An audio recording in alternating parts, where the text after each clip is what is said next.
Jericho, the city of palms, was a busy place in the days of Jesus.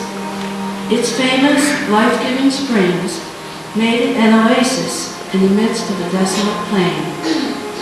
Near Jericho grew the aromatic balsam, whose oil was desired all over the known world for its medicinal value. Not only did Jericho do a thriving business in balsam and date palm honey, it also lay near the King's Highway, a trade route that ran from Egypt to Damascus. Where there is trade, there are taxes. The Romans who occupied Israel in the days of Jesus maintained an iron hold on all profits made in Jericho. For this they relied upon publicans, or tax collectors. These tax collectors were despised by their fellow Jews, for they had the well-deserved reputation of inflating tax rates and then pocketing the difference. They sometimes falsely accused merchants of smuggling goods and then accepted hush money for not reporting it to the Romans. Chief among the publicans in Jericho was a man named Zacchaeus. His name meant pure and righteous, but the description stopped at the name, for Zacchaeus was guilty of his share of greed and corruption. Zacchaeus was a little man, but what he lacked in height, he made up for in influence. Everyone in Jericho knew his name. He was rich. He was powerful. But was he happy?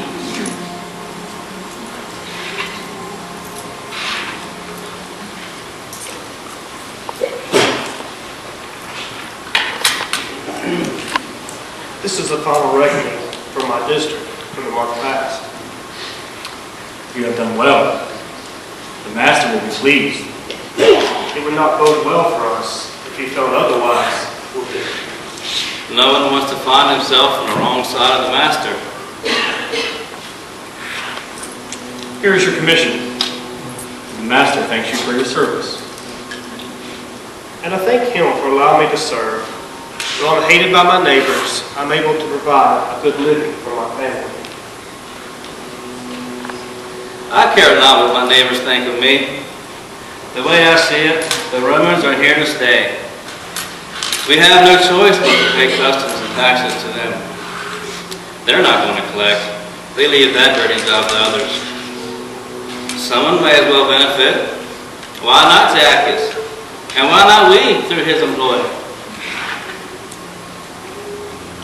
And here is your commission. It's a thankless job, but it pays well. If our cut of the profit is this good, imagine what Zacchaeus gets. Well, you know how it works. Rome has a set price. As long as Zacchaeus delivers to them their price, they care not what he charges at the custom tables. He pockets the difference after he pays us. You had better keep your imaginings to yourself. The master himself is here.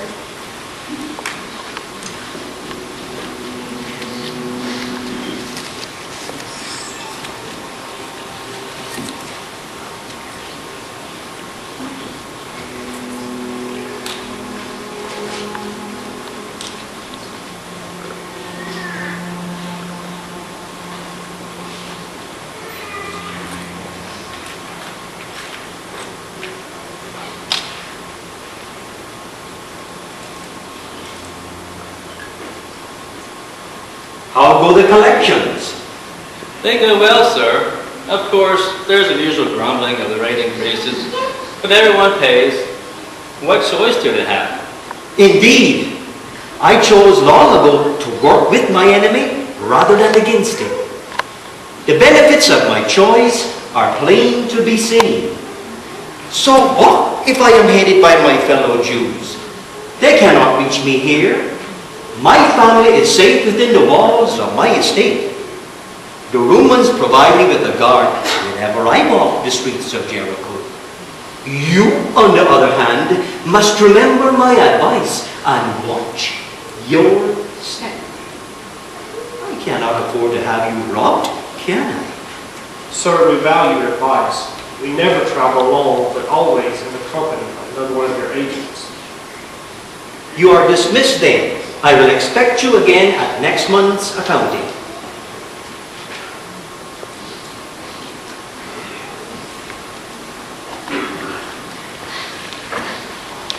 To increase your salary. Sir, No. Don't thank me just yet. I have more to say. You know I have no son.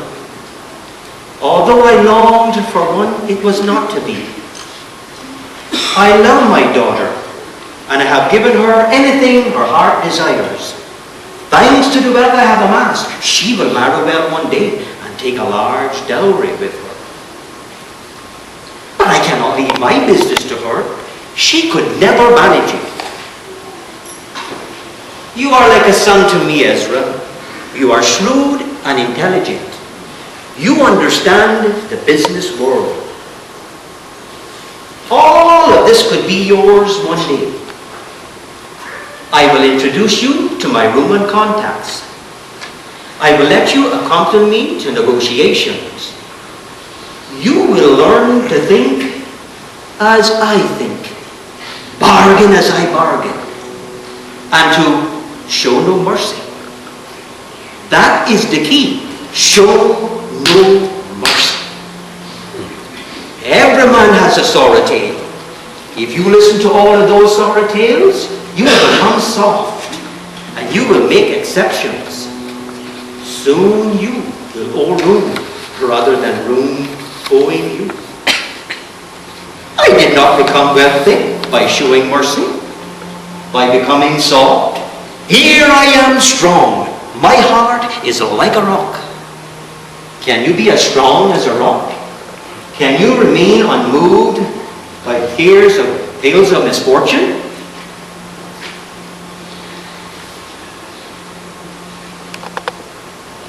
for the sake of my wife and son, I have borne insults for working in your employ. I believe that shows I have strength. Tomorrow you will go with me to visit the places where my agents receive customs and taxes. Then we will see of what stuff you are made. You spoke of your wife and child. I have never seen your son. Bring him here one day to meet me. It would be an honor to present my son to you, sir. As concerns my son, I have a favor to ask of you. Ask, and it shall be done. I wish to take my son to visit my parents in Galilee. They would like to see him at least once more before they die. I beg leave to make that journey. Take your son and go to your parents. You will be all the more grateful for the wealth and beauty of Jericho after visiting such a backward place as Galilee. Thank you, Master. I have finished my work for today, or do you have other work for me to do? No, you may go. I will see you on the morrow, Master.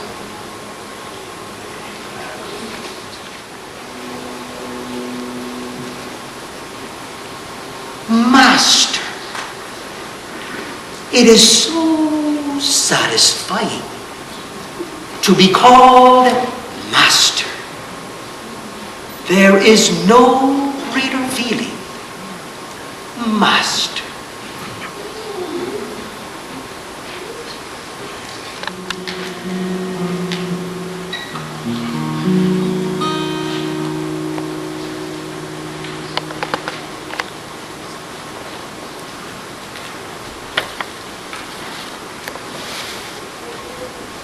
Those flowers are lovely, are they not? Eleora and her servant girl gathered them from the garden this morning. Eleora is becoming quite a young lady. She is growing up so fast. Already, Zacchaeus is talking of arranging a marriage for her. I am not surprised. My son never was one to be patience. Zacchaeus says one can never get ahead by being patient. Know him well. I know much about him, but there are times I cannot read his face. He seems to steel himself against all. There are times I cannot read his face.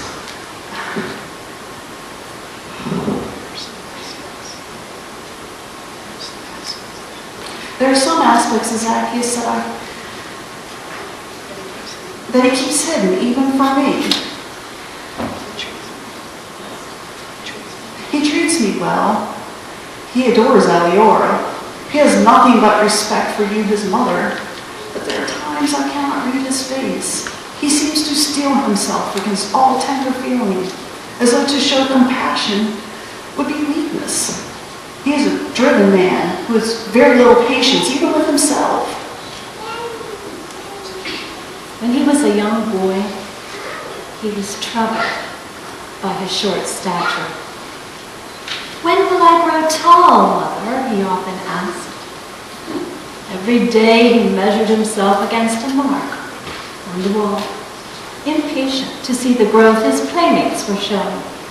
His short stature has not stopped Zacchaeus from achieving success in his business. He seems driven to prove himself, even after all he has accomplished. To who must he prove himself? Surely not to us, his family. Surely not to the citizens of Jericho, who are well aware of his wealth and power. Perhaps to himself. I told you not to climb that tree. What will your mother say? What has happened to you, Eliora? Your lovely robe is torn.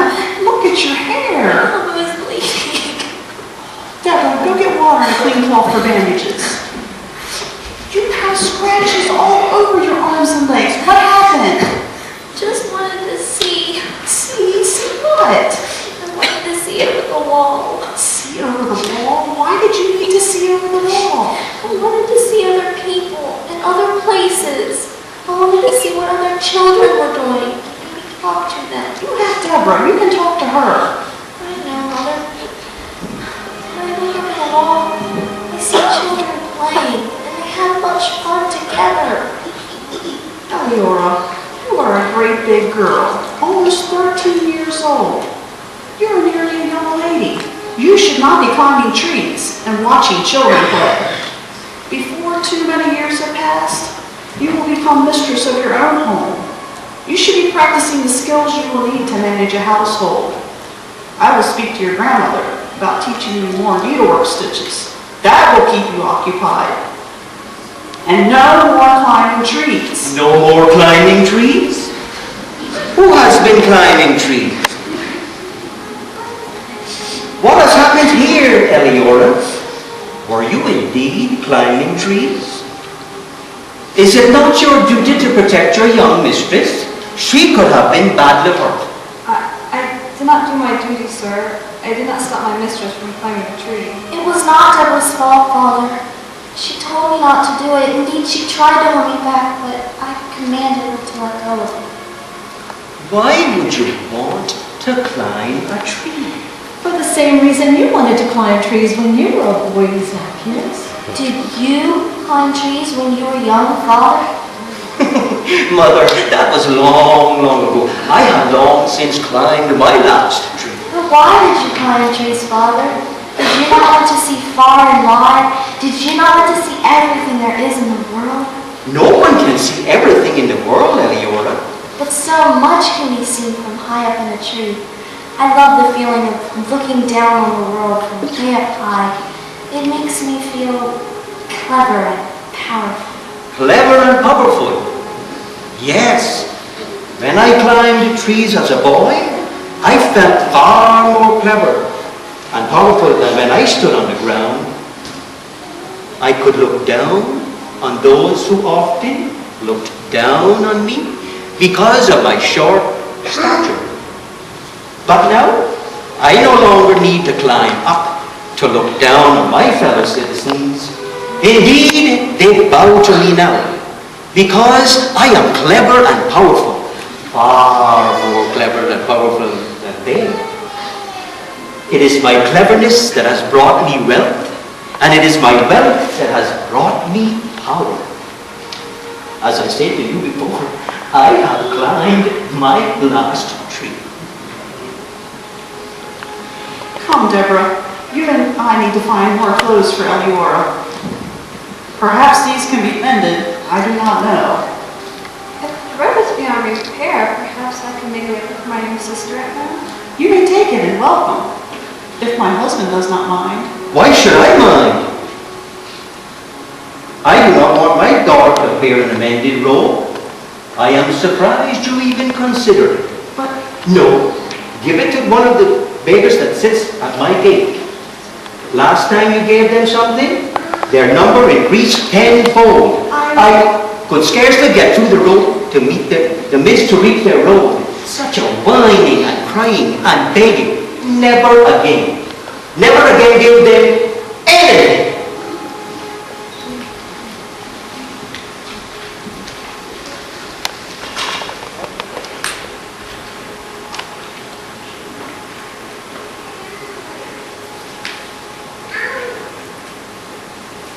Why not share with from time to time. You have so much.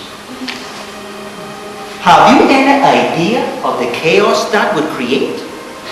I would soon be eaten out of house and home by that miserable sea of humanity.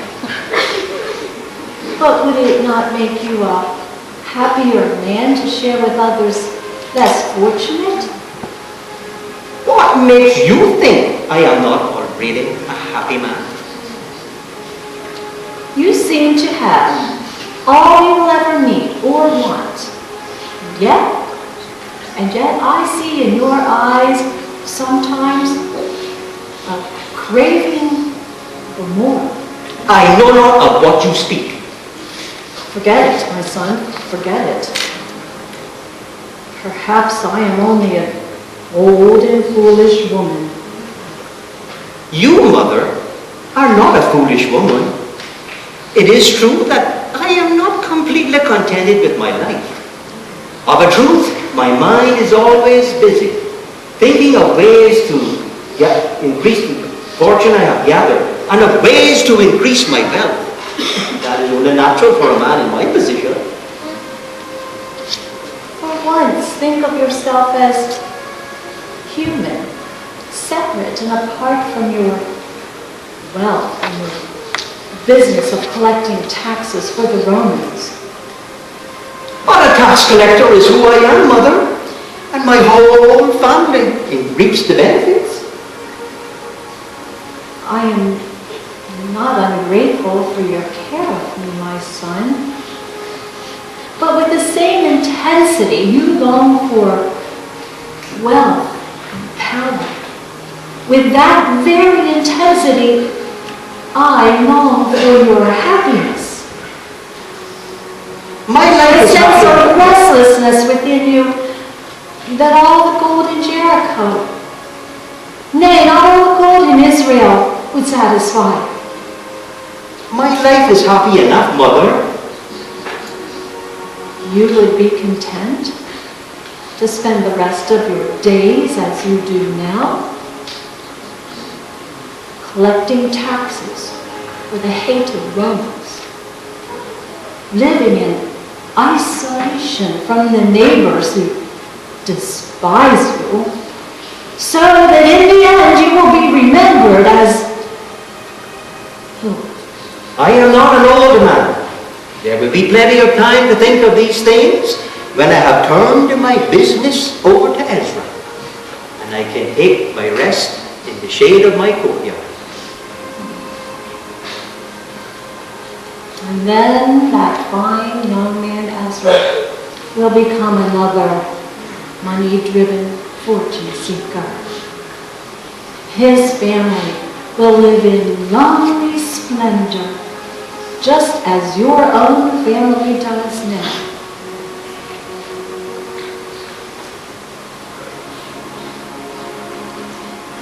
Do you never think of the words of Solomon? Surely there has never been a man more clever and powerful than he. Better is a handful with quietness than both the hands full with travail and vexation of spirit. He that loveth silver shall not be satisfied with silver, nor he that loveth abundance with increase. This is also vanity.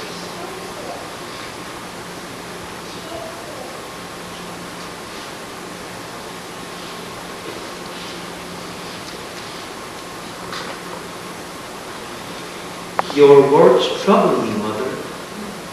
Why must you speak them?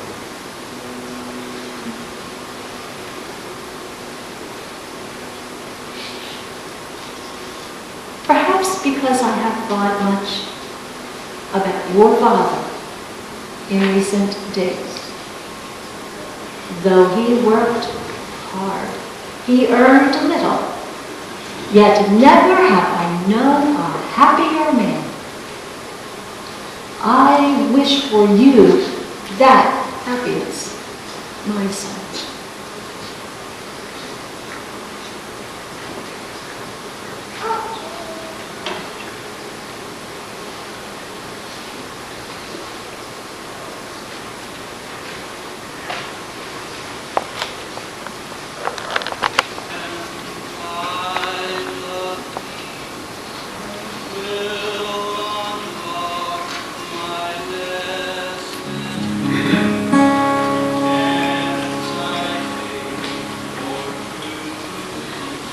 Ezra was gone for over a month, visiting his parents in Galilee. During his absence, Zacchaeus took over the accounting and found out just how much he had come to depend upon his efficient young treasurer. It was with joy that he looked up one morning to see Ezra approaching. Ezra, Journey, I am glad to see you, for I have not your patience in keeping records. How did you find your parents? Were they well? They were well, thank you. They were overjoyed to see us again. They could hardly let us go. Yes, I can imagine. However, I am glad you made it safely home again. Now that you are here, I am happy to yield this workstation. There's something I have to tell you, Zacchaeus. I fear you will not receive it joyfully, but I must say it nonetheless. Well, what is it? Sir, I must leave your employ. Leave my employ? Did you say leave my employ? When? Why? I can no longer do this kind of work. It's not right. You can no longer do this kind of work? What kind of madness has taken hold of you? Did you leave your senses in Galilee? Sir, I found my senses in Galilee. You found your senses in Galilee? What kind of talk is that? I met a teacher in Galilee who had the answer to every hard question I have ever asked myself about life. From him I learned that even the poor are blessed if they hunger and thirst after what is right and good. From him I learned that every man is created for a purpose. And no man is happy until he finds that purpose and carries it out in his daily living. And I suppose your purpose is not tax collecting? Sir, I know how the tax collecting business works here in Jericho. I have seen it firsthand. We overcharge the rich and neglect the poor. How does that please our Heavenly Father? And who is this teacher who made you wise so suddenly?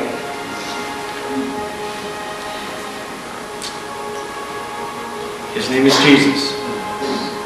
An amazing man. Prophet, perhaps. I have heard him preach, and I know that he is sent from God. How will you provide for your family if you leave my employ? Did this wise teacher have an answer for that?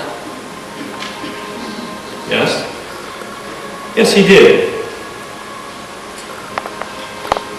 He said, take no thought for your life, what you shall eat, or for the body, what you shall put on. Is not the life more than meat, and the body than raiment? Look at the birds of the air. They neither plant nor harvest, and yet your heavenly Father feeds them. Are you not better than they? God clothes the grass of the field. Will he not clothe you? I will find work of some kind, and may pay a lowly wage, but I will earn it honestly. I have a new master, and I intend to follow him with my whole heart. I think you are making a great mistake, my friend. I should be angry with you, but I am not. Instead, I have a generous offer. When you have tired of this newfound belief, when you are weary of breaking your back for a few pennies, come back to my employ. There will be a place for you. Although my former offer to leave my business to you is now off the table. You realize that, do you not? Sir, with respect, I would quote the words of the wise man Solomon. Better is an handful with quietness than both a handful with travail, vexation of spirit. Have you been talking to my mother? Your mother, sir? Why, no. I haven't seen her since my return from Galilee. Why do you ask? She also feels the need to quote Solomon to me. I wish you good fortune, young Ezra, though I believe you will soon regret this decision. Sir, I know that I shall never regret it.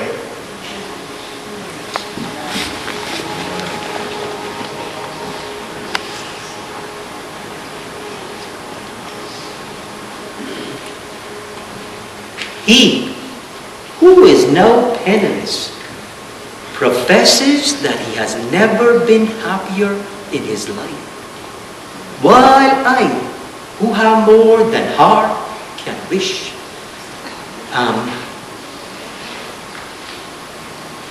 I happy? Am I happy? I should be happy. Am I happy?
Down the dark valleys through glittering sands.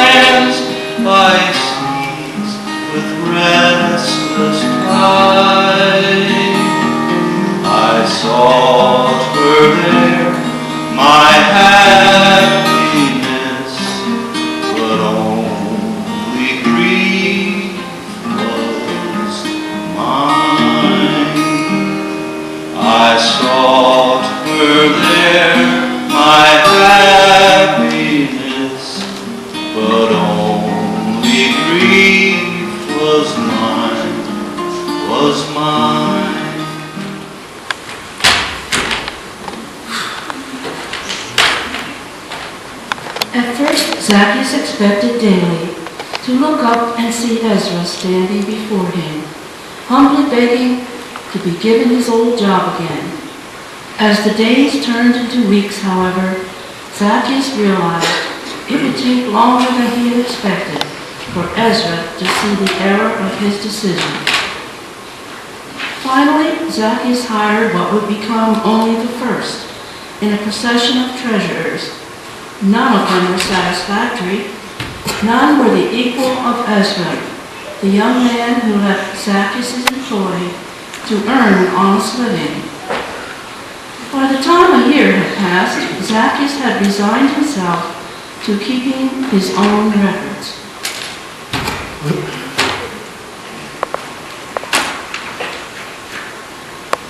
Is there something wrong? You have been mumbling and grumbling all morning. These accounts are a mess. Not one man I have hired this past year can keep orderly records. I wish Ezra were still with me. Did you ever see him?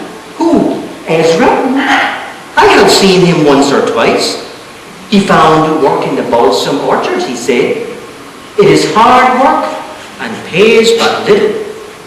He should be here, straightening out this mess and making a far better living. Is he happy there? Is he happy? I know not. He appeared to be happy.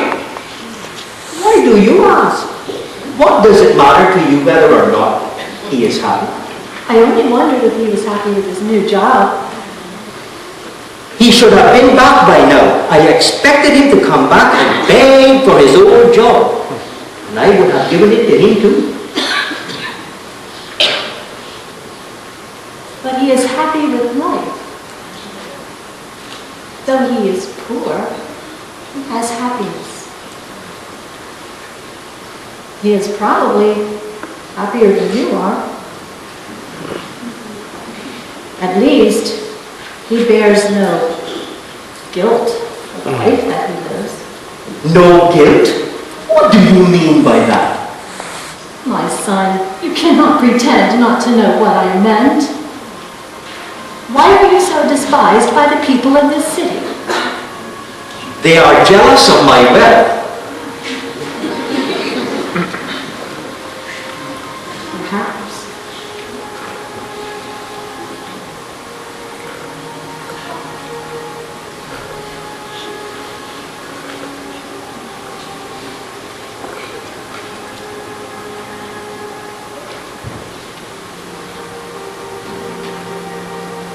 My son, do not be angry with me. Remember, I am your mother. I wish for you the friendship and goodwill of your fellow men. Moreover, I wish for you the favor of God. Mother, do not talk to me about God.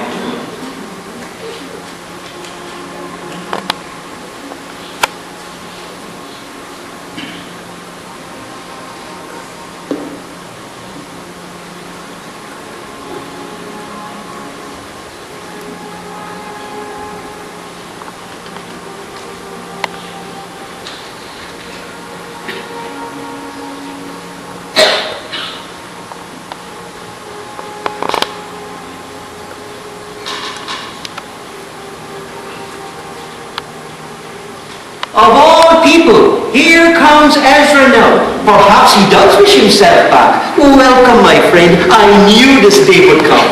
I too have longed for this day. Now that it has come, I want to share it with you. You will never believe. You will never believe. I've come to ask you if... Have you come to ask for? Have you come to ask for your old job? You'll be happy and welcome. No. Not at all, sir. Come to tell you that the teacher from Galilee is entering Jericho as we speak. He is on his way to Jerusalem to keep the Passover.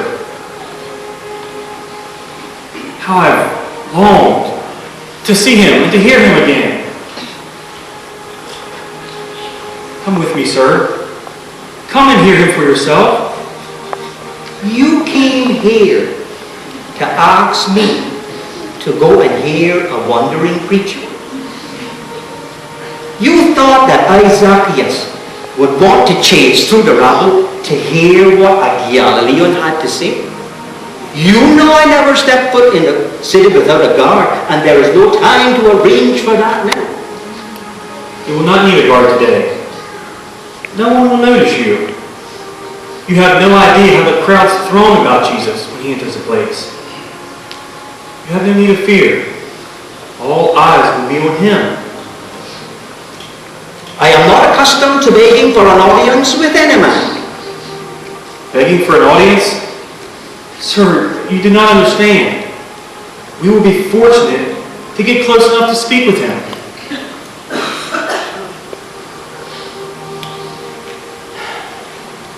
I thought you might welcome the opportunity to come and hear him for yourself. I would think any man would be anxious to find the secret of happiness. Even you, sir.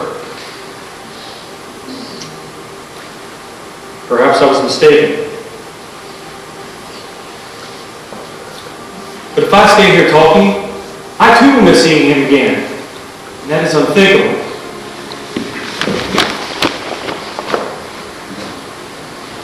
Well, I will go with you, but rest assured, I will make my own judgment of it.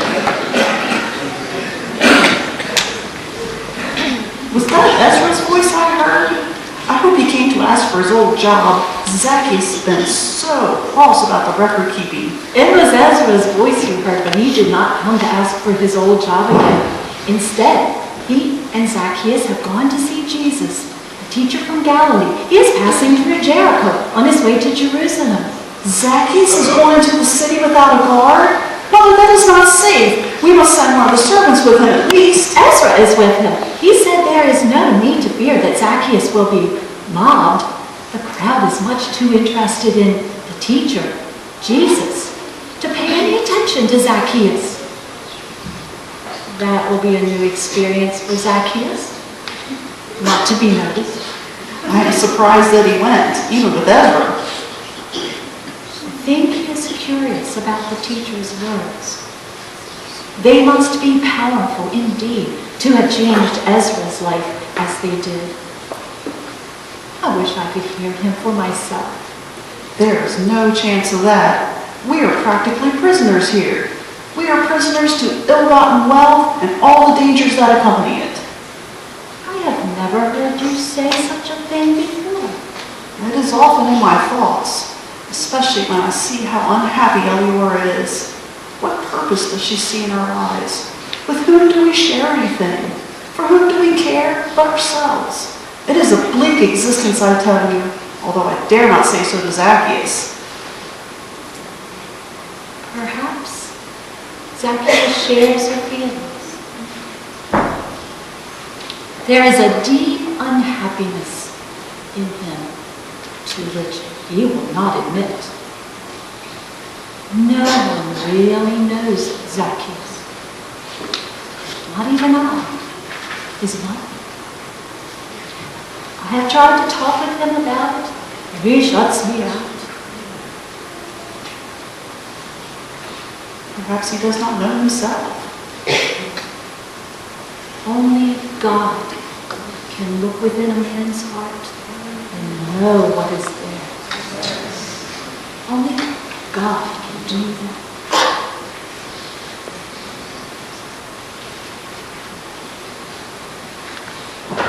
Where is Zacchaeus?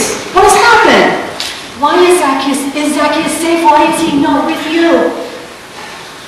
He is safe. He is on his way here now.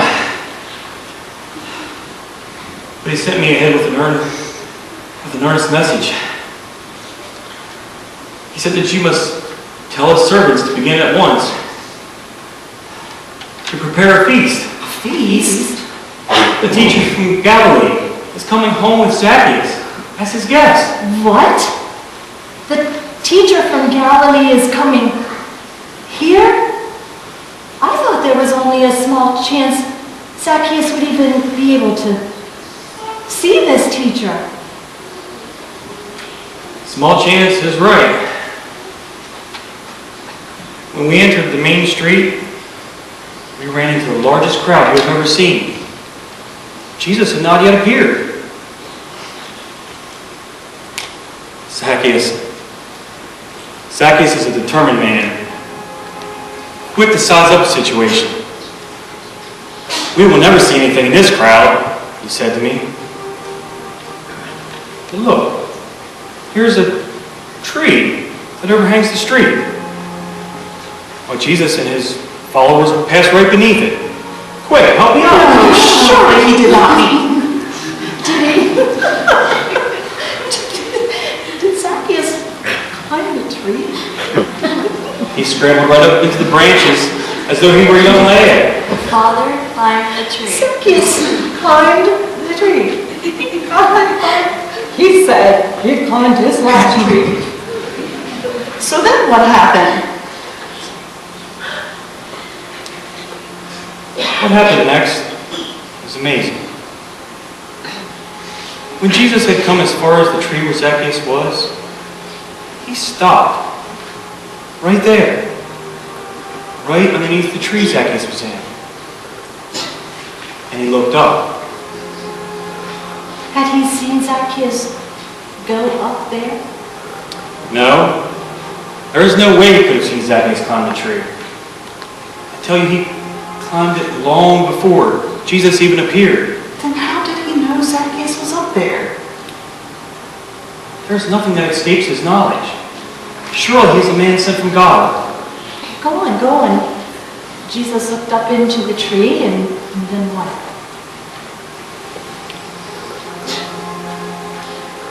What happened next is hard to explain.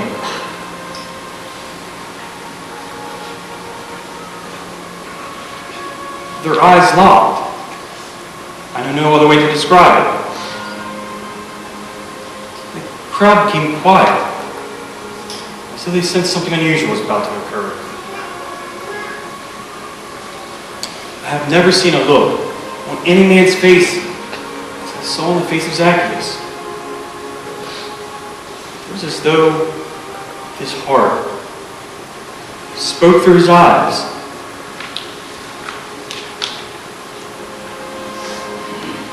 It was a look of supplication,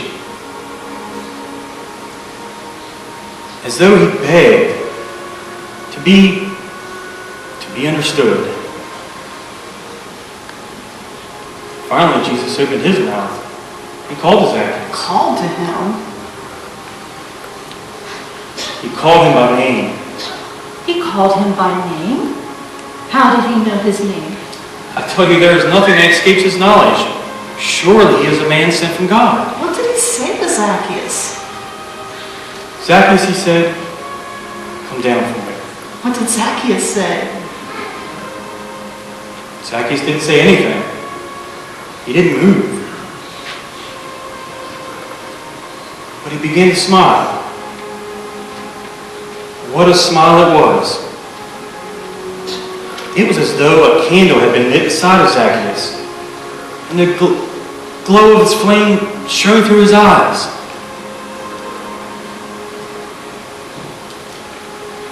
Jesus called to him and said, "Hurry, Zacchaeus, and come down, for today I must abide at your house." And then how Zacchaeus moved. He hurried down from the tree, nearly falling in his haste. But the crowd began to grumble. Why would the teacher go to the home of Zacchaeus as one of his guests? Does he not know that he is a sinner? I heard one of them say. Jesus just looked at the crowd and said, "I have come to seek and to save that which was lost." What did he mean by that? That which was lost.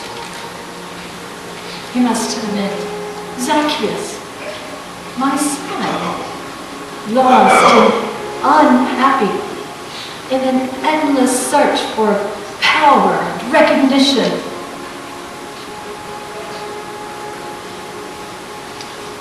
And then Zacchaeus came and stood before Jesus.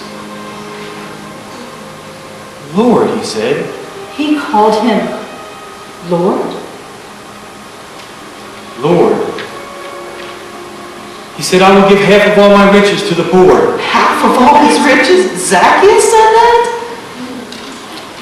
And he said, "If I have overcharged any man, I will repay him 4 times over." 4 times over? Mother, we'll be poor. Hush, let Ezra finish. So they come here now, but they come slowly because of the crowd. Well, why are we sitting here talking? Guests are on their way. We must prepare a dinner. I will go and get my wife. She would be pleased to help with the preparations. I never dreamed Why that do you say need the Never had there been a greater feast. Never had there been such joy on the faces of Zacchaeus and his family. Jesus, the teacher from Galilee, had come to seek and to save that which was lost. The burden of guilt Zacchaeus had carried so long was gone. It left him when he bowed before Jesus, confessing his sins and vowing to serve no other master. All of Jericho was abuzz with the news that Zacchaeus had promised to make restitution to those he had cheated and to give half of his wealth to the poor. When Jesus left Jericho for Jerusalem, he was followed by a multitude of excited pilgrims, anxious to celebrate Passover in his company. Zacchaeus and Ezra were a part of that great throng of travelers. No longer did Zacchaeus need a guard to protect him from an angry citizenry. Joyfully he walked, shoulder to shoulder, with those who once hated him. And in his eyes was a glow of happiness hitherto unknown to him. With a new spring in his step, he climbed the steep, winding road to Jerusalem, his eyes fixed on Jesus, the beloved Master he now served with all of his heart.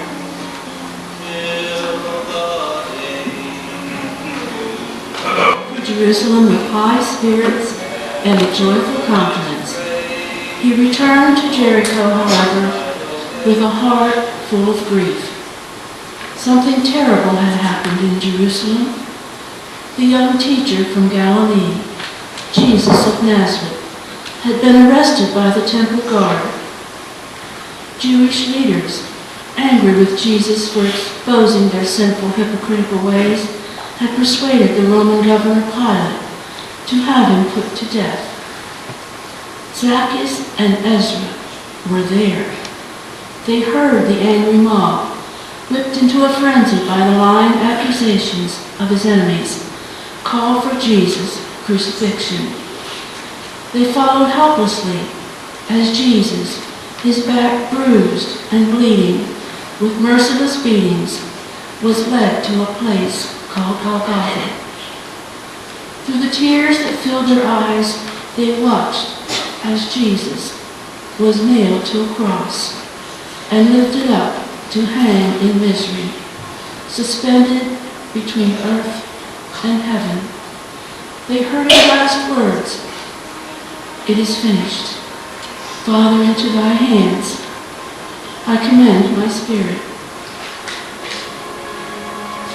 "What now?" Miriam asked Zacchaeus after he had shared the sad news. "Is it back to our old way of existence, now that Jesus is gone?" Zacchaeus shook his head. The life touched by Jesus, the same can never be, he replied with a thoughtful look. And yet, he added, the light has gone out of our world.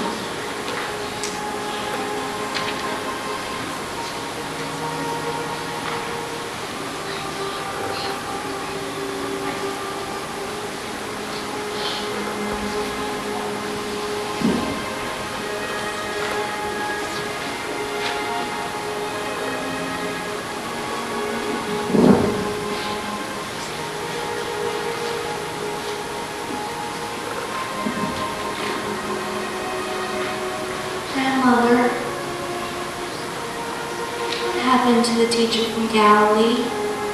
What happened to Jesus? Something very terrible happened, didn't it? No one will tell me, but I heard Father whispering to Mother about it when he came home from Jerusalem.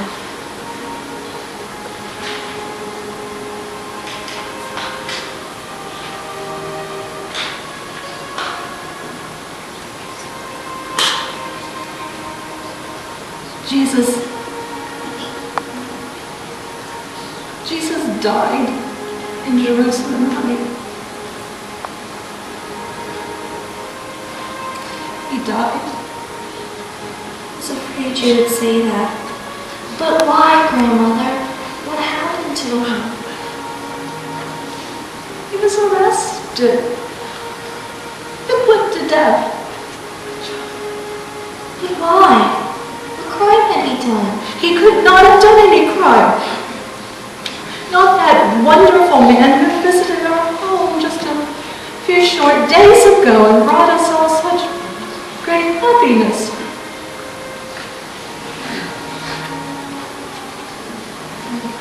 The crime for which he died was mine. Yours, Father? How? The day I met Jesus, the day he forgave me for all the dishonest deeds I had ever committed, I felt as light as a bird set free from a cage. I have wondered many times since then, where did all of that guilt go? Did it just disappear as though it had never been? It came to me at last. It came to me that dark afternoon when I saw Jesus die upon the cross of crucifixion. I saw his face twisted in agony, but radiating kindness until the end. Then I knew where my guilt had gone. He bore it to his death. He who was crucified for no crime he had ever done.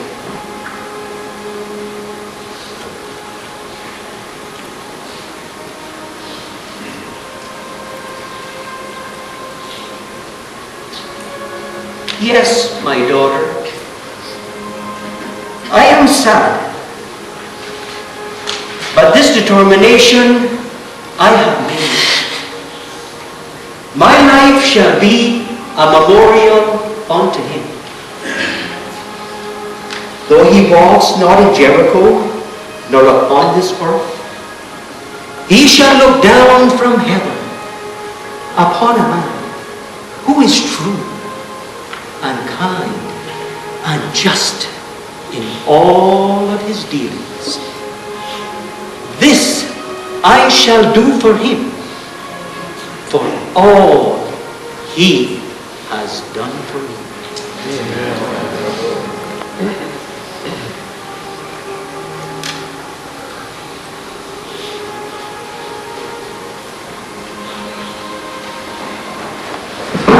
You are back from Jerusalem. I wondered when you will return. What has happened now? I scarcely can believe it. They say it is true. What is true? The tomb where Jesus was buried? Yes, go on.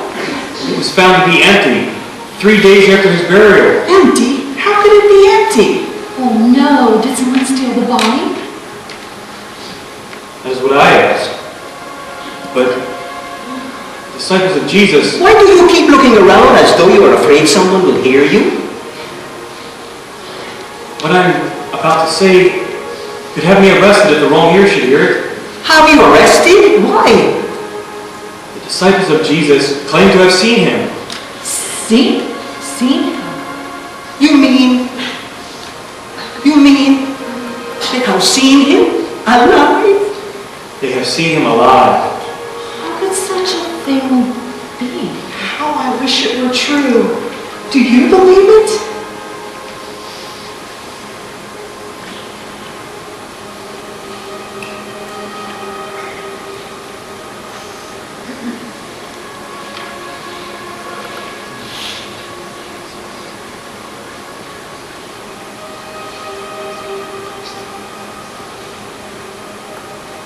My mind struggles with the knowledge, but my heart believes. I think back to that awful day when I saw Jesus crucified.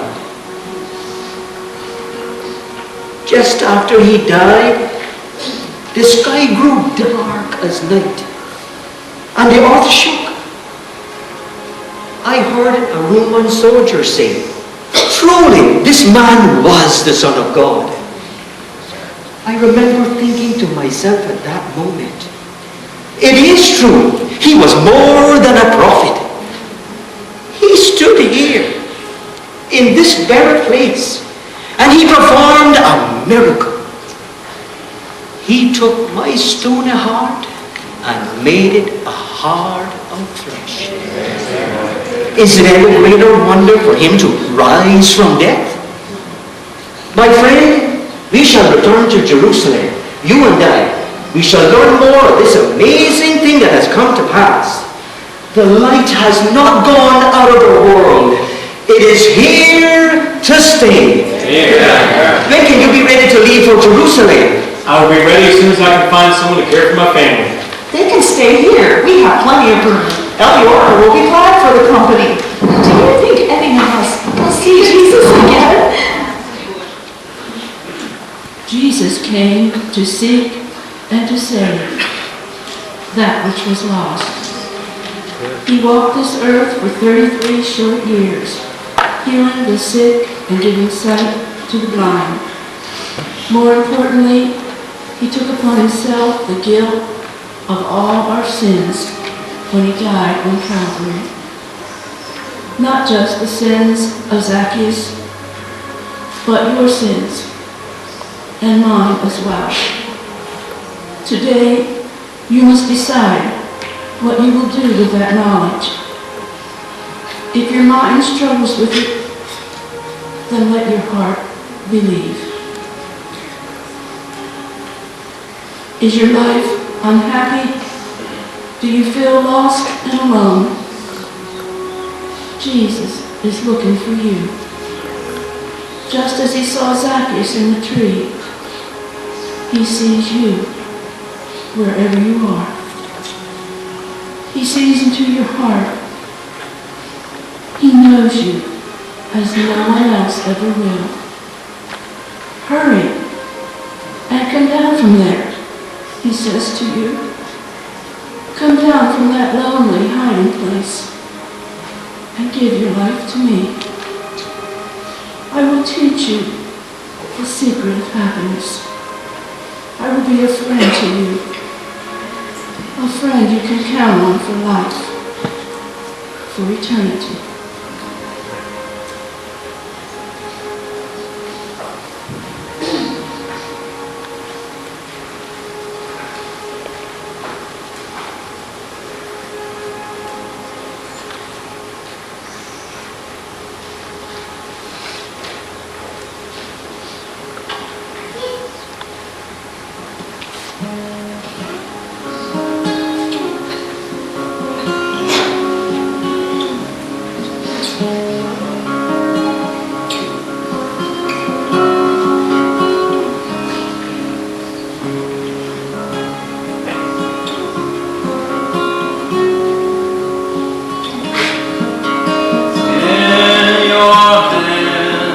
Lies the peace that will unlock.